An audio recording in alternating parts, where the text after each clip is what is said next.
Good morning. Today we have João Gomide from IFT, from São Paulo, talking about Mathai-Quillen formalism. João? Okay. Good morning, everyone. Can you see my screen all right? Yep. Okay. So, first of all, I'd like to thank Danielle, Yuri, Bruni for inviting me to talk here today. It will be a great pleasure to share with you what I've been working on. So, the idea is to show you how we can use some mathematical constructions to solve a problem in physics. And the outline of the talk is as follows. We'll begin by reviewing what's the problem that we want to solve. Namely, it is calculating the prepotential of Seiberg-Witten theory. Then we'll make a mathematical detour to explain the structures I'm going to use to solve this problem. Then I will introduce this ADHM construction of instantons, which I will use also to attack the problem. And finally, I will talk about Nekrasov's Ω-deformation and how it ties up the mathematical formalism I introduced and how it solves the problem of calculating the prepotential. So let's start. The first thing is just a quick review of n equals to super Young-Mills. N equals to pure super Young-Mills is comprised of the following fields. You have a gauge boson, two fermions, and a complex scalar.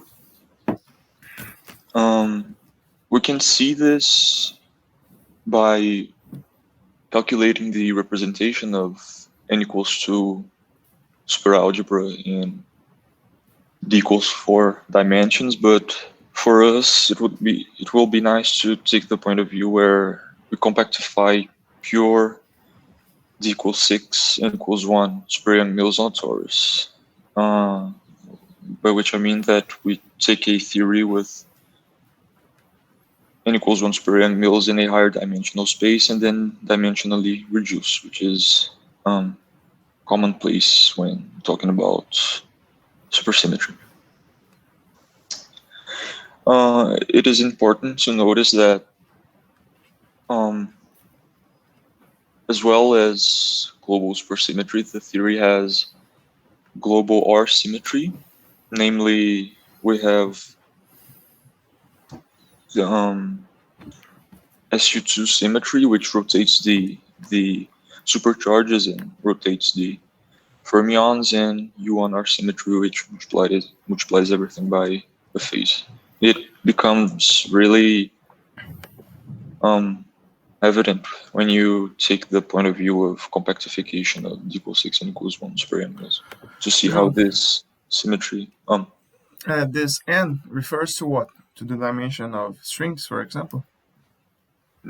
The n? Yeah. No, it's related to the amount of supersymmetry you have in your theory. So, for example, in supersymmetry you have additionally to the usual Poincaré symmetry generators, you will have also fermionic generators and of symmetries which close into an algebra and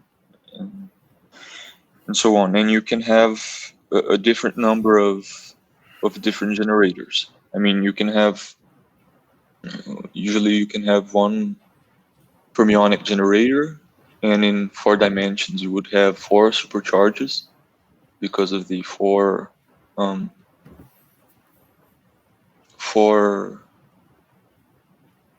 helicities you could have. But you can also extend this and include other supersymmetry generators as well. And usually it is constrained by the amount of the maximum spin you want to have in your system. Okay. You are allowed to have in your system, because they when you calculate the representation, they will, when you act successively with the supersymmetry generators, you will increase the spin of the representation.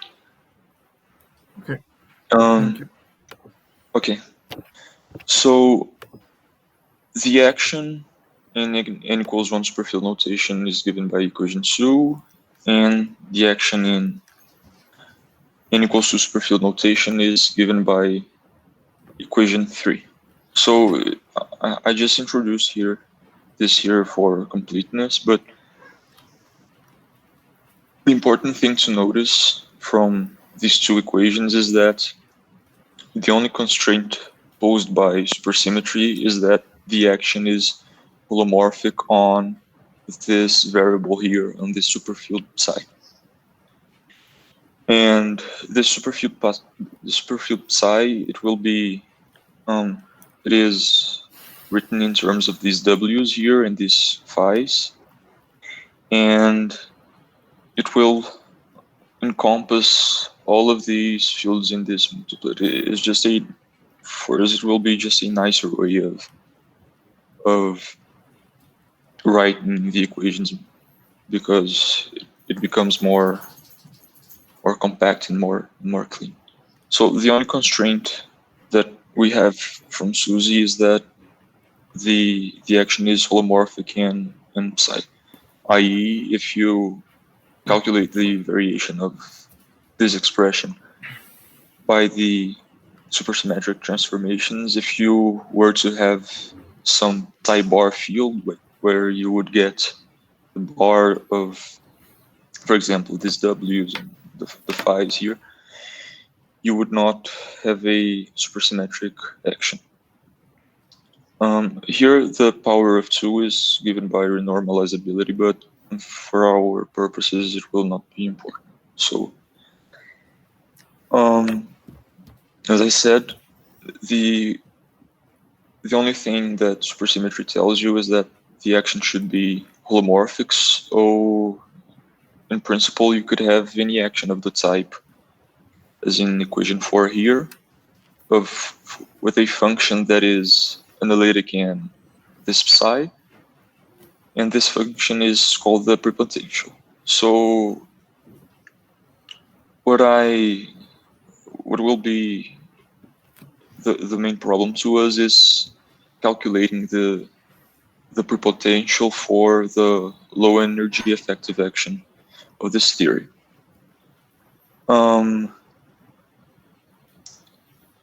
Before I move on, I'll just make a quick comment. If you open the expressions, this expression here, in components, you will see that the scalar potential is given by this expression here. And so we can have non-zero values for the field psi such that the potential is still 0. I forgot to mention it. It is important. Since we have supersymmetry, all of the fields should be somewhat related. So they all should be in the same representation of the gauge group. Namely, since we have the gauge boson transforming in the adjoint, every other field should transform in the adjoint with respect to the gauge transformations.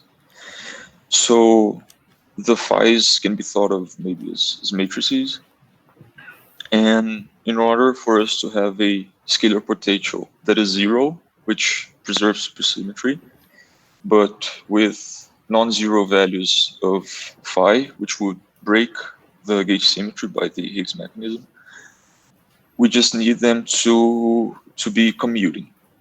As we know from Lie group theory, we just need to, Lie group and the algebra theory, we can just take the vacuum expectation values of the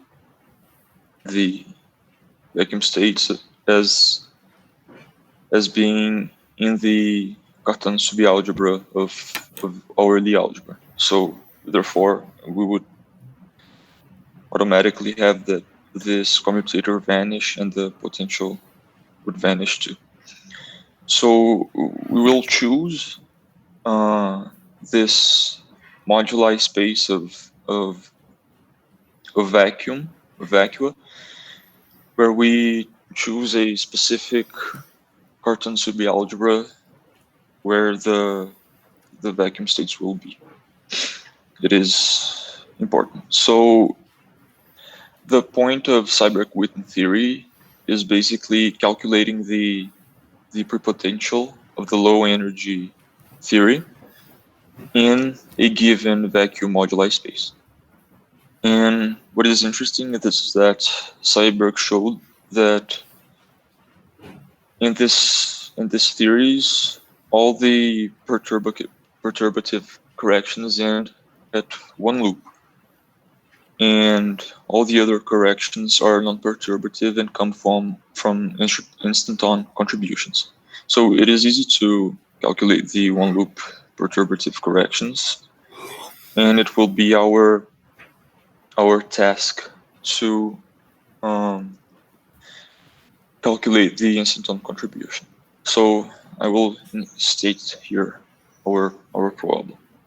We will show how to solve the prepotential of UN super Yang-Mills n equals to super Yang-Mills theory by computing the instanton contribution. Okay. So before I move on, I will introduce the topological twisting procedure of Witten, which will be important in our following considerations.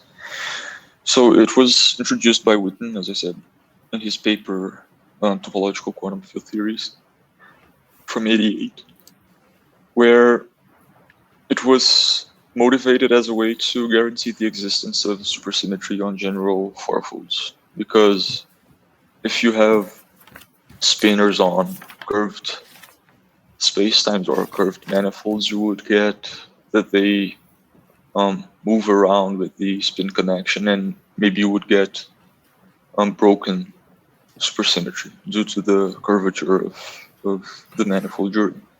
And topological twisting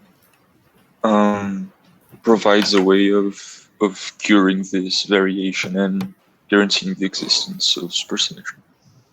So how do we do this? We couple the R-symmetry currents, which are the fermions, to the R-symmetry gauge field, and by R-symmetry gauge field I mean the SU2 gauge field we had from R-symmetry, in a special way, and such that we offset the contribution of the spin connection. Therefore, we will get fermionic scalar supersymmetries. In Witten's paper, this amounts to considering an exotic action of the group spin 4, where we have defined the diagonal subgroup of this group here, which will give one of our spins as the diagonal subgroup of our original right-handed SU2 and the R-symmetry SU2. So this basically means that we changed how the fields couple to gravity, and we also changed their spins with respect to this new exotic action of spin 4. So as you should remember, we had two spinors, one vial and one anti-vial, and now we will get our fermionic fields will now be a vector, a self-dual to form, and a scalar. And we get the same for the superchargers. So we will get a vectorial, this one with two vector indices, and this one which is a scalar. This last supercharge is the one that will be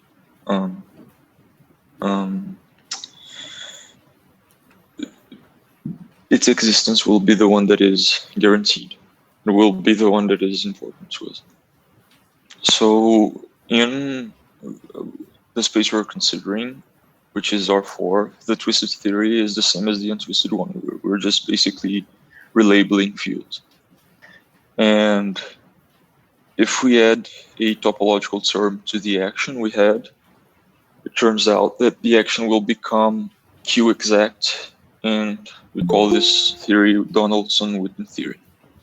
By Q-exact, I mean that the action plus the topological term is equal to Q of some other expression.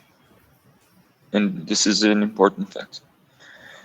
So it turns out that we also have that the energy momentum tensor of the theory is Q-exact, and as such the partition function is topological, by which I mean that if you take the variation of the partition function with respect to the metric, it will be 0.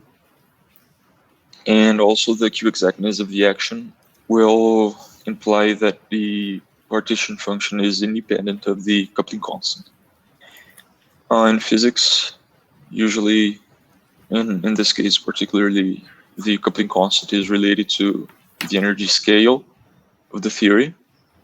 So this statement means that the theory can be analyzed in any energy scale, and namely we can go to the UV, which is weakly coupled, and we have localization on the classical solution. The classical solution of the purely Yang-Mills part of the action is given by instantons, because we are adding the topological term. So we will see by this reasoning here that the theory localizes in the instanton sector.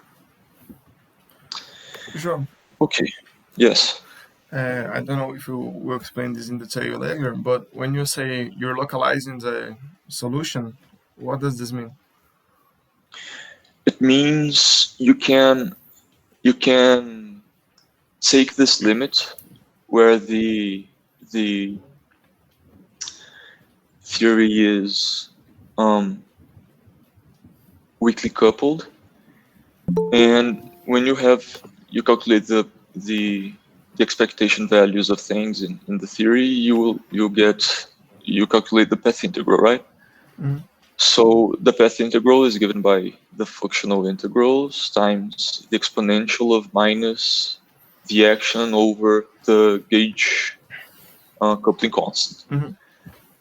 Mm-hmm. When I say that you can take it is independent of the energy scale, you can take, as I said, the weakly coupling limit, and the exponential will localize in the places where the action is 0, because otherwise you would get the other contributions where the action is not 0, is not minimized, will be suppressed, because we're taking minus 1 over g, taking g to 0 of something, which is positive definite.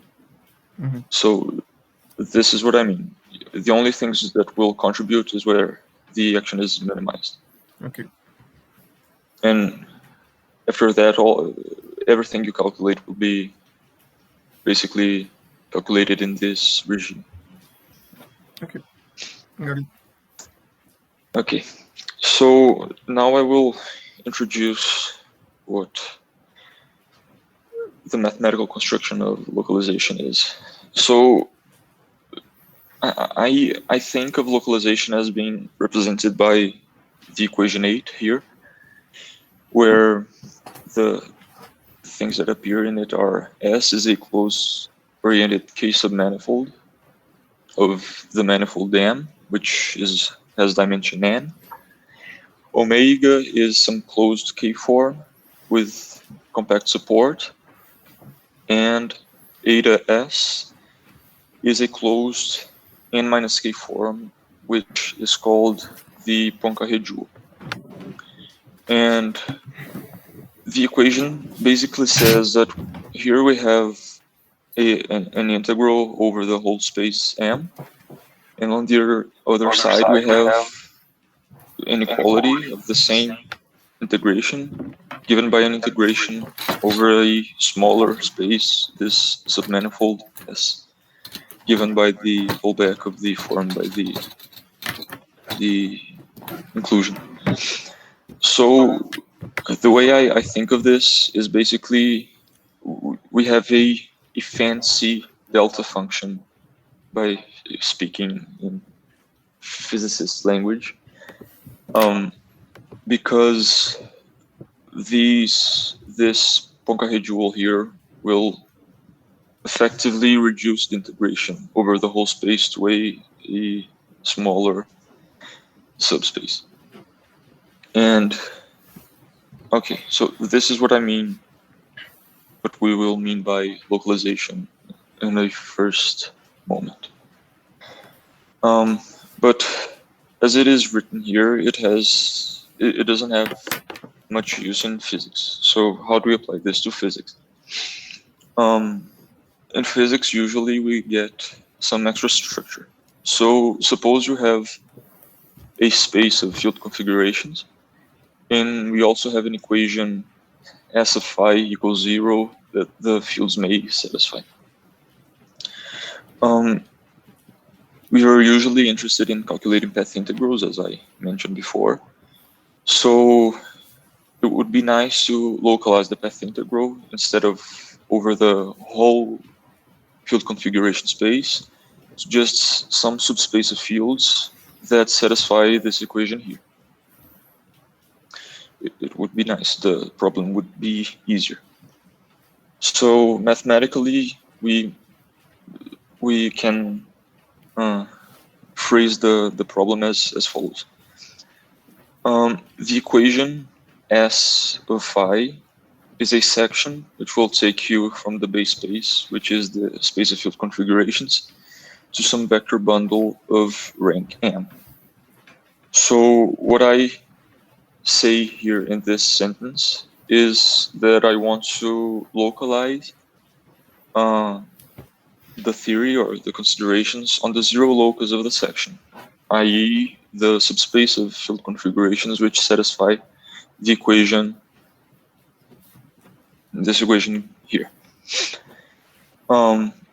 So from the discussion above that I motivated in the slide, the previous slide, we have to find the Poincaré dual of the zero locus of the section. It turns out that the extra structure we have in physics given by this vector bundle and this equation allows us to rephrase the problem differently. Namely, the Poincaré dual is known to be given by equation 9, namely the pullback of a representative of the Thom class of the vector bundle by the section. This representative is a closed form with compact support on the vertical, and it is defined on the vector bundle. So we need to pull back to do this pullback to calculate things on the base manifold. It is related to the Thom isomorphism, which relates the cohomology of forms with compact support along the vertical in the vector bundle to the cohomology of forms with a lower degree. The lower degree is we lower the degree by the same amount as the rank of the vector bundle, and this isomorphism is basically given by integration along the fibers.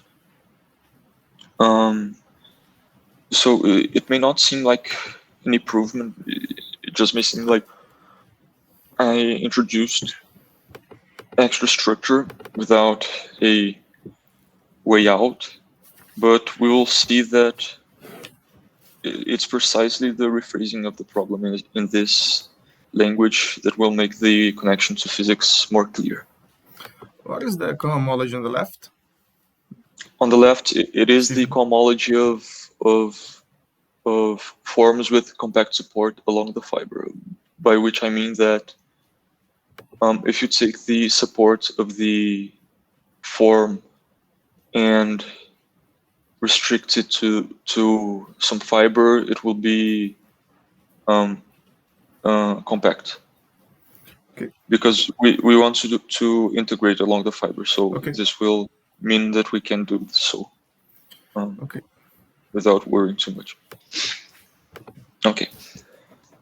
So the way to finally provide the physical formulation is through the Mathai-Quillen formalism. And it will offer us a way to represent this Thom class in a physical way. And it turns out that the final expression we will get is really evocative of field theory. Namely, we will get a path integral. So I will denote by psi mu the differential forms of the base space. And I will introduce an auxiliary space spanned by Ka and Ba, which is where the V's here are the fibers. So I'm basically introducing anti-commuting. I'm flipping the statistics of the fields of the coordinates of the fiber and giving them by this fermionic field, and this fiber will be, this space is spanned by this bosonic field. Okay, so it turns out that Mathai and Quillen showed that this phi, field phi here, given in equation 10, is a universal Thom representative, which means that it is a field. Yeah, it is an expression which gives us a realization or a specific representative of the Thom class as we wanted before. Here the ingredients are the following. Q is the equivariant differential given by this equation here, equivariant with respect to the gauge group which acts on the fibers. And here we have that the expression is Q exact in the sense that it is given by the integral of the exponential of minus Q of this localization fermion here. The Chi and the Ka and the Ba are the same as I introduced here. The psi is the same as here. The theta is a differential is a connection on the fiber, and Va are also elements of the fiber given by the section. Okay, so if we pull back this expression by the section, which is basically what we have to do at the end of the day, we will get equation 12 here, where we see that the action appears prominently here. So in this first instance, we are not considering that the base space has any gauge symmetries or is in any way acted by some gauge group. And it was shown by Ataya and Jeffrey that we may extend this idea to a base space which is also a G-manifold. In order to do so, we need to introduce new variables and new structure so that we can project onto the moduli space given by the base space quotiented by gauge transformations. So that's basically it. The representative is the same as before, where we had the localization part, but we also have to add a new term which will project onto the moduli space. And here I will get these, all the fields are the algebra valued, and I will get this integral over the new fields in addition to the integration we had before. And the projection fermion is given by this expression where this ni here is related to the connection on F. Okay, so this is what will be of interest to us at the end of the day because we're dealing with gauge theories. So we finally have the physical realization we were looking for. Namely, we see that here there's a typo. I forgot to put in a no here, but the calculation or the if you put a no in the right hand side, this is basically path integral, right? You have the exponential of some action. So if I had put here, as I should have, a no, which would be an operator, we see that the path integral and the expectation values we calculate in such a theory with these structures that I introduced are related to the analysis of the same theory, but localized on the zero locus of the section, where the section appears explicitly in the expression for the inside this exponent here, as I showed. So the physical realization is complete. And yeah, so now we see how we can apply the formula I had for localization with the Poincaré dual in a way that is useful in physics. Namely, if you recall the Donaldson-Witten theory that I introduced at the beginning of the lecture, the beginning of the talk, we may recast it in this language here. Namely, the base space will be the space of connections. The vector bundle has fibers which are given by self-dual to forms with values on the Lie algebra. And the section which gives the localization is basically we take a connection or a Lie algebra value one form and assign to it its self-dual curvature or the self-dual part of its curvature. And since we are interested in the zero locus, we set it to 0. So as we know, this is the condition for anti-self-dual instantons. And we see that if we recast Donaldson-Witten theory in this language, we are indeed localizing on the section on the zero locus of anti-self-dual, the moduli space of anti-self-dual instantons. Okay, so I will return to this way of thinking about things because I will use this way of of seeing Donaldson-Witten theory to deform it and solve the problem we had.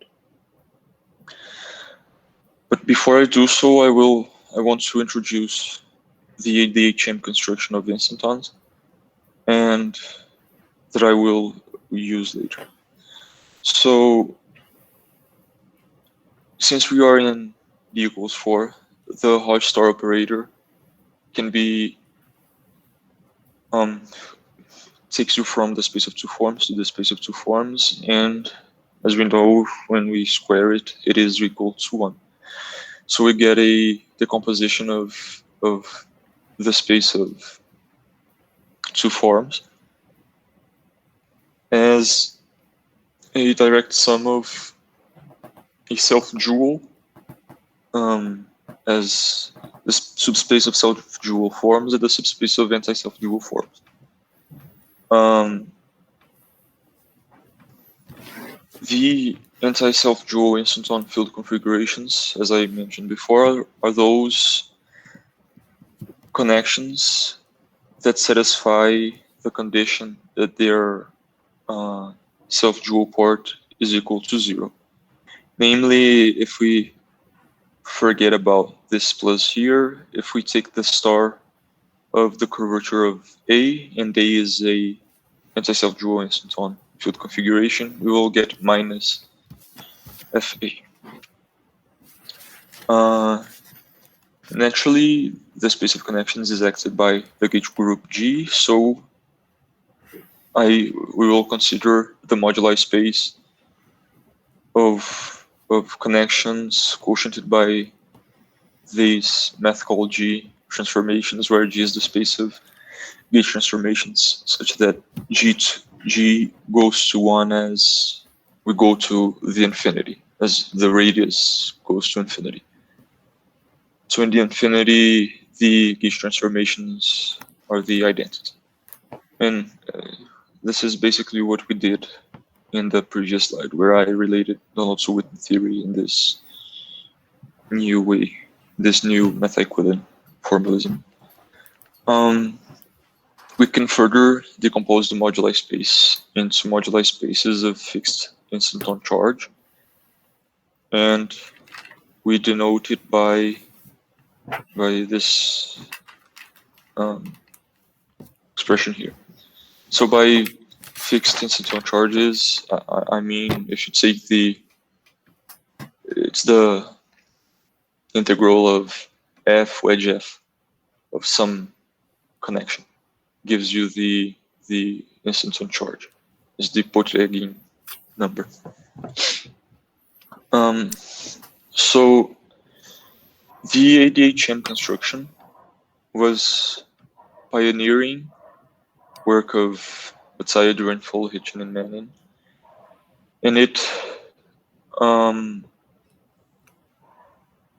substitutes the problem of calculating partial differential equations by a problem in linear algebra. And it gives the moduli space of UN instantons, i.e. instantons with gauge group UN, with charge K as a hyperkähler manifold of dimension 4K times N. And to do so, they use the ADHM data, which is comprised of the following. We have a complex vector space K with complex dimension little k, which is the same as the instanton charge, and the complex vector space N with complex dimension N, which is the same as here in the gauge group we're considering. And we also get a quadruple of linear maps B1, B2, I, and J, which make up a hyperkähler manifold, as one can show. These maps are such that B1 and B2 go from are isomorphisms of the vector space. They go from K to K, and I and J go from one to the other. So as it's natural, since they are being defined on a complex vector space of dimension little k, the unitary group of the U little k acts on the on the manifold spanned by this quadrupole in a Hamiltonian way, in the sense that we usually have in hyperkähler, in symplectic and hyperkähler geometry. And the moment maps of this action are given by 18 and 19.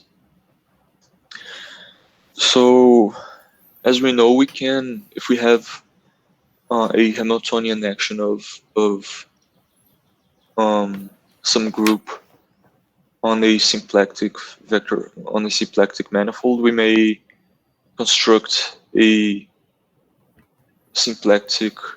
another symplectic manifold, which is the reduced one, by taking this formula here. We take the inverse of the moment maps at 0 and quotient by the transformations. This is basically Marsden-Weinstein theorem, but we can also show that the same goes for hyperkähler manifolds. And by doing this quotient, we get a hyperkähler manifold again. And the ADHM construction states that this reduced hyperkähler manifold is will give the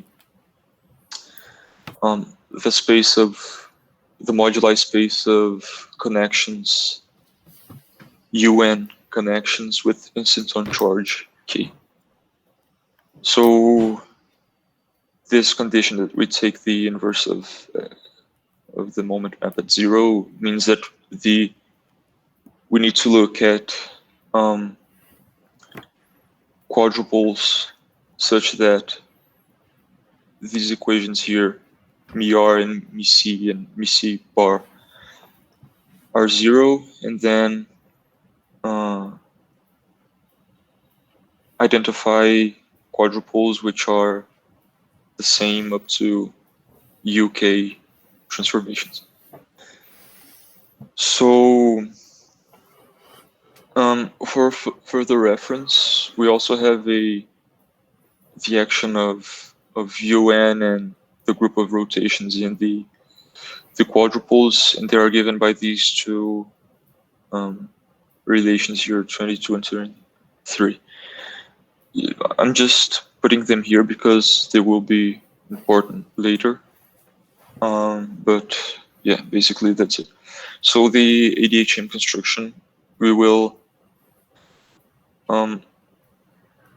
recast the way we may think about the moduli space of instantons with K charge. That's the takeaway. Now, finally, I will take everything I talked up to now and apply it to the solution of the problem. So, if you recall, I motivated n equals 2 super young mills in the first slide as n equals 1 super young mills in 6 dimensions compactified on a torus. And I said that it would be nice or important to take this point of view.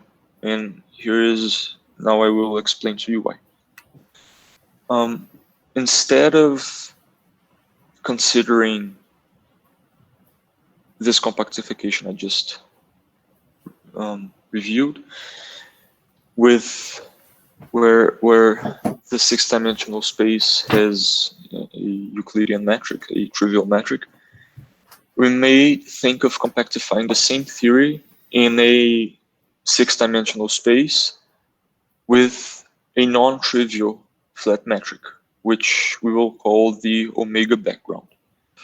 The metric is given by equation 24, and we can compute the curvature, and we see that it is indeed flat if these omegas which define these vectors v mu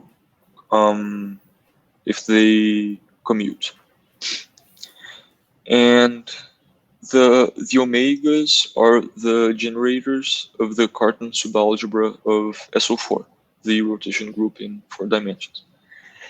And they are parametrized by a pair of complex numbers epsilon1 and epsilon2.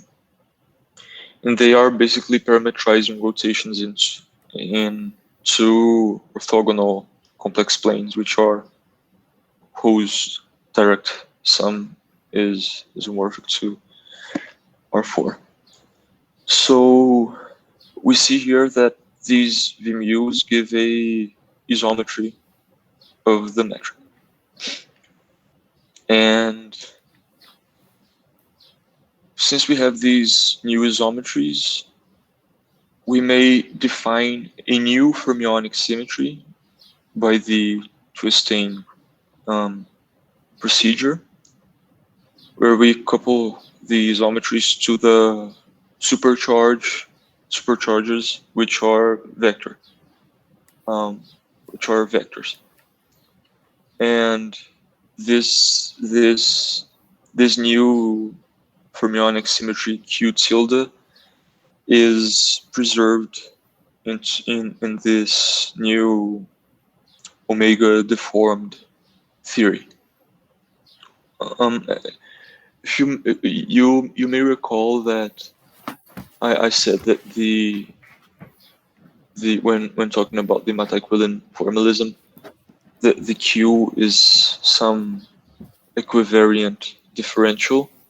So defining this new Q tilde can be thought of as adding a new contribution to the equivariant differential given by iota of the vector field of the transformations given by this omega.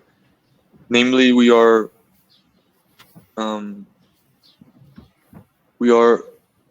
making sure that we consider this new rotational symmetry that we have from the omega background. Okay, so this is the omega deformation that Nekrasov introduced in 2002, and the fact that we add this new isometry and that we deform and define this new fermionic symmetry will allow us to localize even further in the instanton moduli space.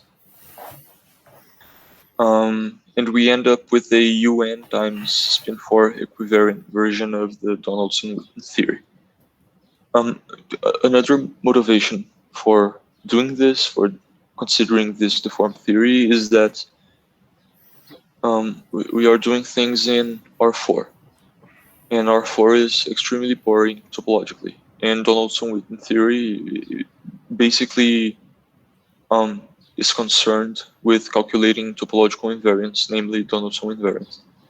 So by twisting it a little bit, by deforming it a little bit, we get something that is far more interesting than the original thing we had for R4. And as before, we will get a new observable sector, which is closed under the fermionic symmetry, this new fermionic symmetry Q tilde. And just for the sake of completeness, the action is deformed to this expression 26, where I didn't put the fermionic terms because it would be too big.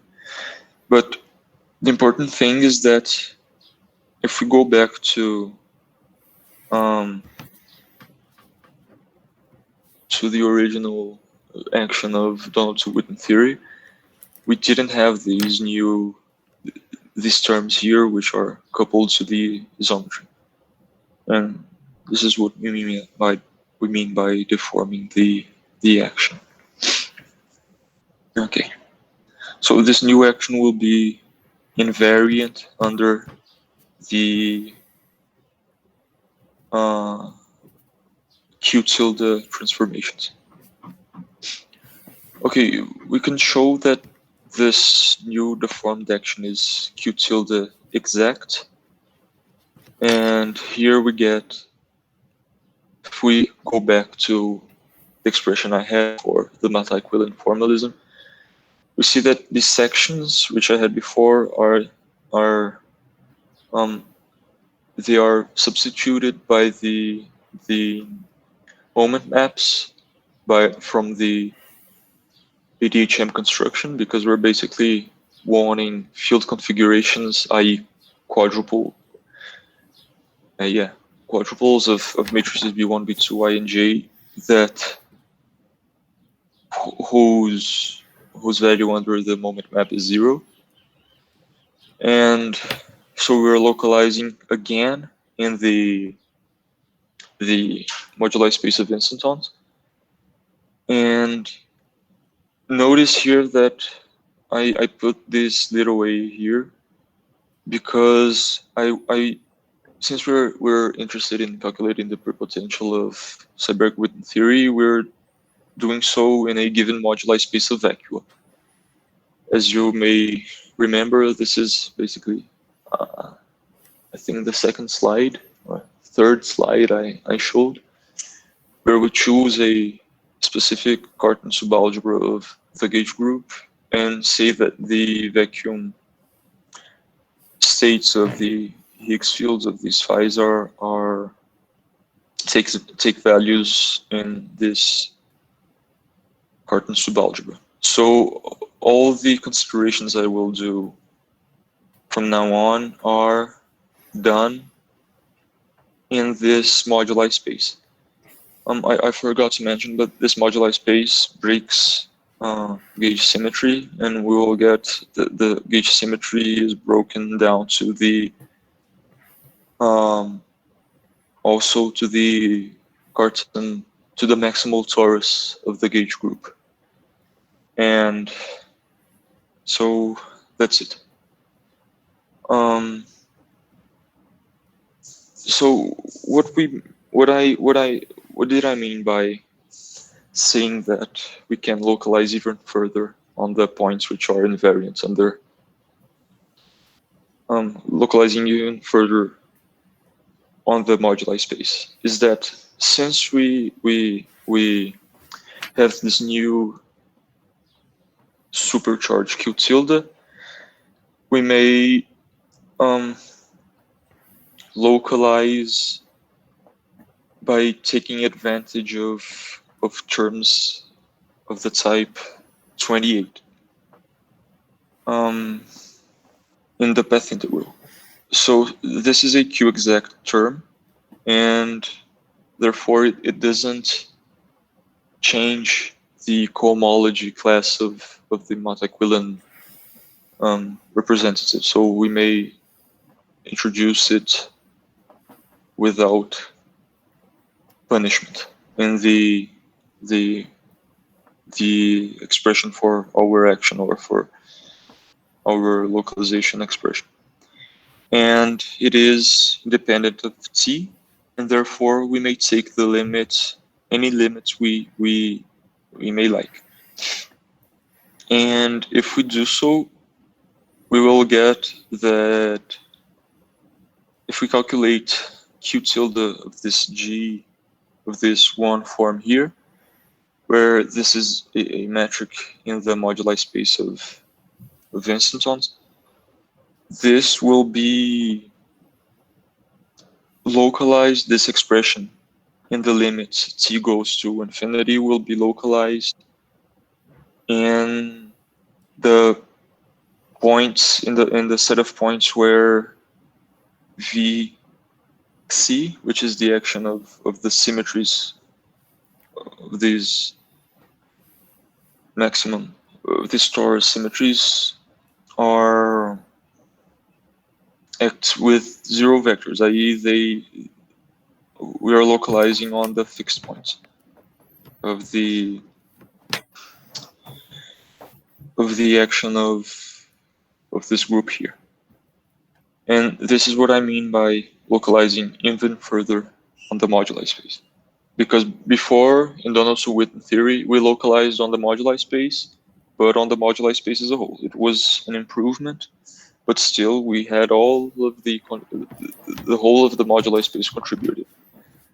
Here, now in turn, we may introduce this extra term, which doesn't change the cohomology, and we get a new localization inside of the moduli space over the fixed points under this section.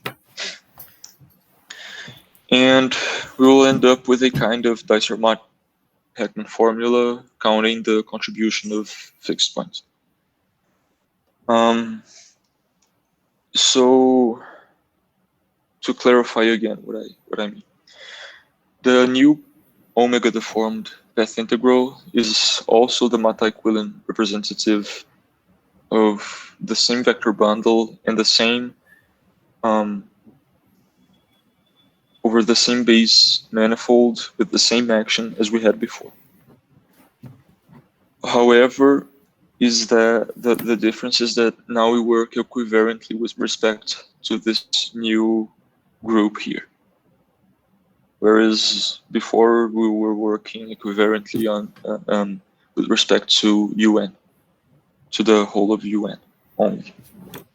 The calculation of the path integral will also localize onto the moduli space of anti-self-dual connections, and then I will further localize onto the fixed points under the action of these torus. Now this next slide, this consideration here,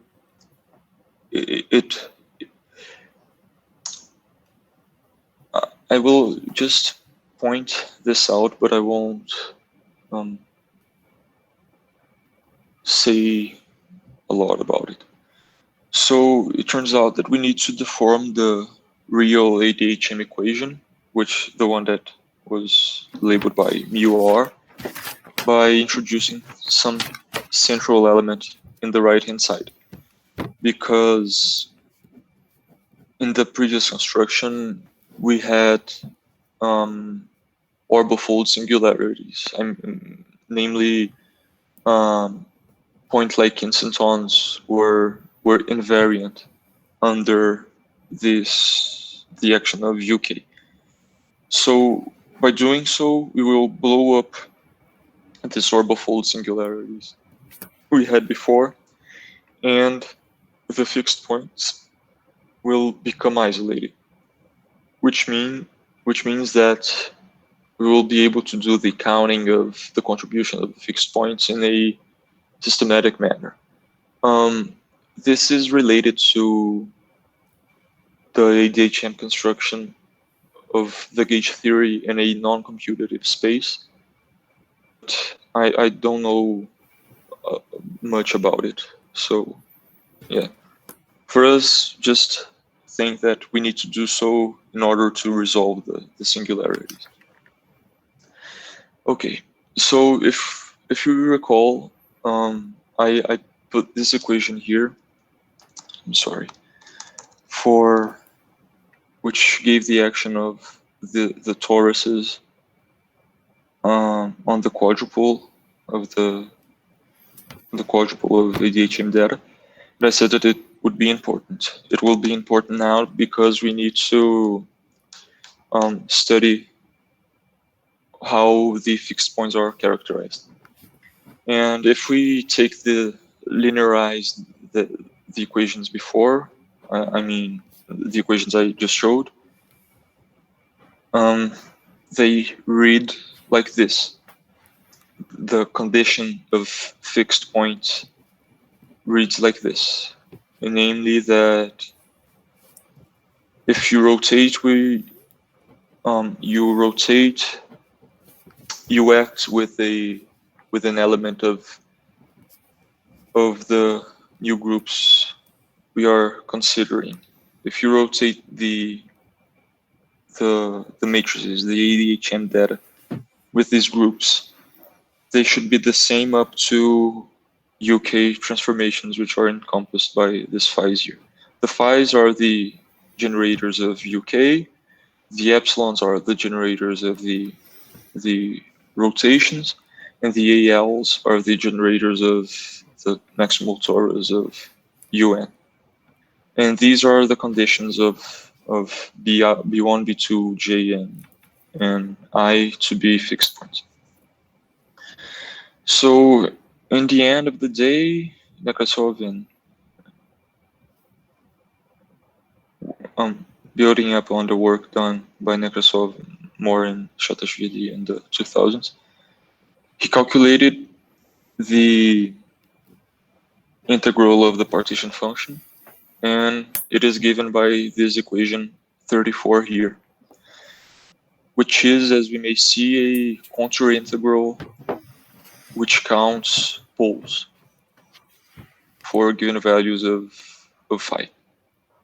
And you may analyze which are the non-vanishing contributions for the equations from the previous slide, and namely here we need to have phi ij non-vanishing to have a contribution of the pole and they are organized in a partition of Young tableau. And later this partition of Young tableau was analyzed by Nekrasov and Nokonkov to give a full realization of the calculation. So the thing is, we calculated the integral of the partition function. And this was calculated in the high energy limit because we were, in order to localize in the moduli space of instantons, we had to go to the high energy limit, as I pointed out in the beginning of the talk. And we saw that we get the same result in the low energy limit as well due to the Q tilde exactness of the action. And therefore, we can relate the low energy effective action instanton contribution to the high energy limits of the partition function, which localizes to the instanton moduli space. And indeed, as I said, the prepotential will govern the behavior of the theory in the low energy limit. And by this connection here, we see that they are related. The calculation for the instanton contribution, which is what we calculated here in 34, is related to the low energy effective low energy prepotential. And here Z is the sum of the whole of all the contributions from different instanton chargers. So in fact, n equals 2 super mils is not independent of the energy, but the instanton contribution is, because this vector Q here will be the only thing that it will be the only place where the decoupling constants will appear. So we may extend further this reasoning to n equals 2 super mils as we wanted.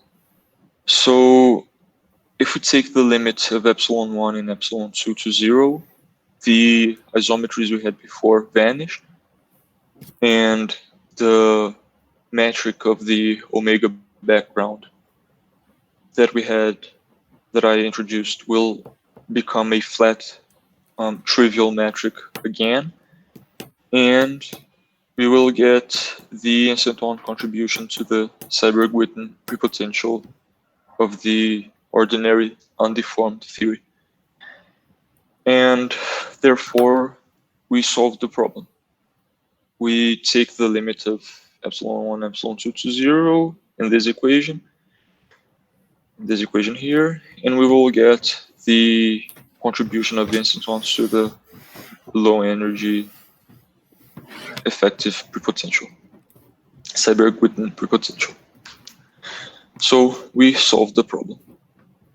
And I see that I'm closing in on an hour, so I will conclude what I said to you here today.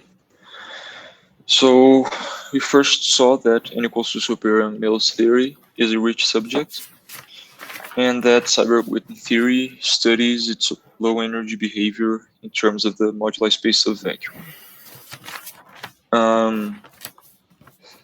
Theories with global ionic symmetries and Q-exact actions have nice properties, as we just saw in the Ω-deformed theory and in Donaldson-Witten theory. We had lots of nice properties. The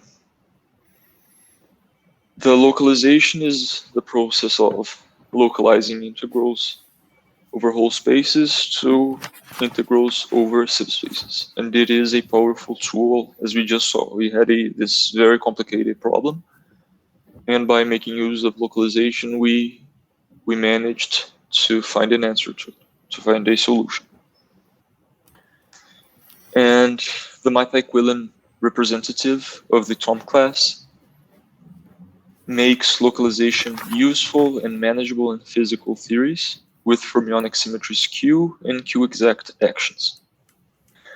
And it turns out that the partition function will be the Mathai-Quillen representative. And this basically gives you why this is a physical realization of localization.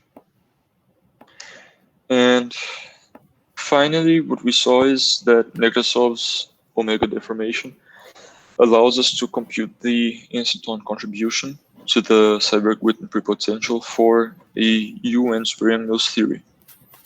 How do we do that?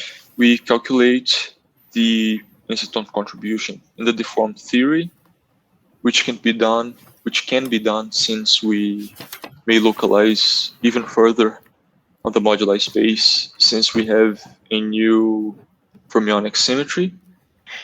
And then we take the limit of the deformation going to 0 to return to the original theory, which basically solves the problem. And this is a nice example of how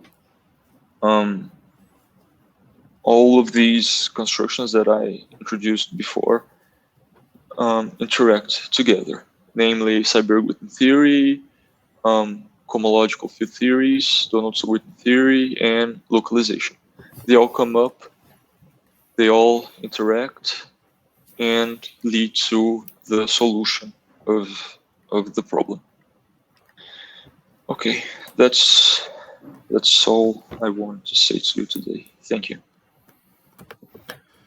Thank you, João. Let's all please thank João for the very nice talk.